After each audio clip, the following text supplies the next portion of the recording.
আচ্ছা, আদৌ মুসলিমরা কি রাষ্ট্রপ্রেমী হয়ে থাকে? কেন বলছি এ কথা? এই প্রশ্নটা মাথার মধ্যে একটা জিজ্ঞাসা চিহ্ন হয়ে সবার মনেই রয়েছে। আর তার একটি প্রমাণ আমি দেখাচ্ছি, স্ক্রিনেতে দেখুন। ये राष्ट्रगीत को गाना चाहिए। राष्ट्रीय गीत क्या है? वंदे मातरम। इसके बारे में हमको कुछ नहीं मालूम है। ये राष्ट्रगीत है, ऑलरेडी ये आप पॉपुलर कह रहे हैं राष्ट्रीय गीत है, हमें तो नहीं मन लगता कि यह राष्ट्रीय गीत है। जिनको अच्छा लगेगा वो गाएंगे, जिनको अच्छा नहीं लगेगा वो नहीं गाएंगे। आप गाना पसंद करोगे? नहीं, गाना पसंद नहीं करेंगे। क्यों नहीं पसंद करोगे? क्यों नहीं इसी तरह हम अपना नहीं पसंद करेंगे। इस गीत के अंदर ये बताया जाता है कि धरती हमारी माता है, हम उसकी पूजा करते हैं, इसलिए हम नहीं गाते हैं। हम एक अल्लाह का मानने वाले हैं। एकम ब्रह्मा द्वितीय नास्ते ने नहीं ना नास्ते किंचन। एक ही ईश्वर है, उसके अलावा कोई नहीं है, वही है।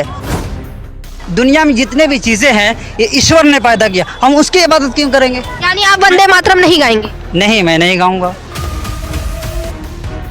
हम तो दिन भर में 5 वक्त की नमाज पढ़ते हैं, इस जमीन को चूमते हैं। आप जमीन को क्यों चूमते हैं? जमीन के ऊपर हम अल्लाह की इबादत करते हैं। अल्लाह तो अदृश्य है, वो तो दिखाई नहीं देता, तो जमीन को क्यों चूमते हैं? तो जमीन को चूमने को राष्ट्रगीत गाना पसंद करेंगे? नहीं, पसंद नहीं करेंगे। नहीं, पसंद नहीं करेंगे। आप राष्ट्रगीत नहीं पसंद करते? नहीं करते हैं। क्यों नहीं कह सकते, यही तो हम जानना चाहते हैं कि नहीं ऐसे ही क्यों? मैम एक्चुअली हम मुस्लिम हैं मैम। आपके टाइम पे कभी आपने वंदे मातरम सुना? हम नहीं सुना भाई। वंदे मातरम नहीं सुना? ना ना, आपको पता है कि ये राष्ट्रगीत है हमारा?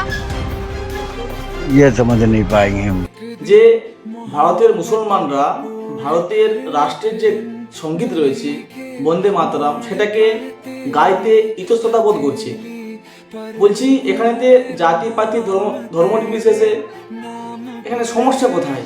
যে ভারতে থাকবো, সে হিন্দু হোক বা মুসলিম বা শিখ বা জৈন, যে যা ধর্মের হতে পারে, কিন্তু রাষ্ট্রবন্দনা রাষ্ট্রগীতের গান আমরা গাইতে পারবো না? সোশ্যাল মিডিয়াতে এমনই একটি বিস্ময়কর ঘটনা ধরা পড়েছে, যেখানেতে অনেক ব্যক্তিকে একই প্রশ্ন করা হয়েছে বা একই গান গাইতে বলা হয়েছে, সেখানেতে দেখা গেছে ওনারা মুখ ফিরিয়ে নিচ্ছেন। যেন মনে হচ্ছে ওদের কাছে ফিলিস্তিন, পাকিস্তান এরা প্রিয়। কেন বুঝতে পারছি না। ভারতে থাকবে, ভারতের খাবে, আর ভারতের রাষ্ট্রের যে গীত, সেই গীত গাইতে ওদের কণ্ঠ যেন স্তব্ধ হয়ে আসছে। এটা খুব একটা ভাবার বিষয়।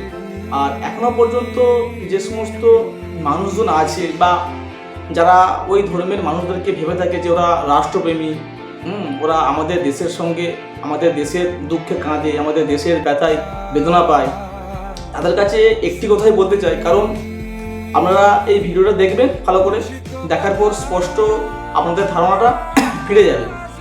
তো এই থেকে একটা কথাই বলতে চাই যে যেই ধর্মই হোক না কেন, তোমরা যদি তোমাদের দেশকে, রাষ্ট্রকে ভালোবেসে থাকো, তাহলে রাষ্ট্রের জয়গান করতেই হবে। কারণ যদি রাষ্ট্রের হিতে তোমরা কাজ করে থাকো, তাহলে কিন্তু আমরা ভারতীয় সনাতনীরা কখনোই ছেড়ে কথা বলবো না।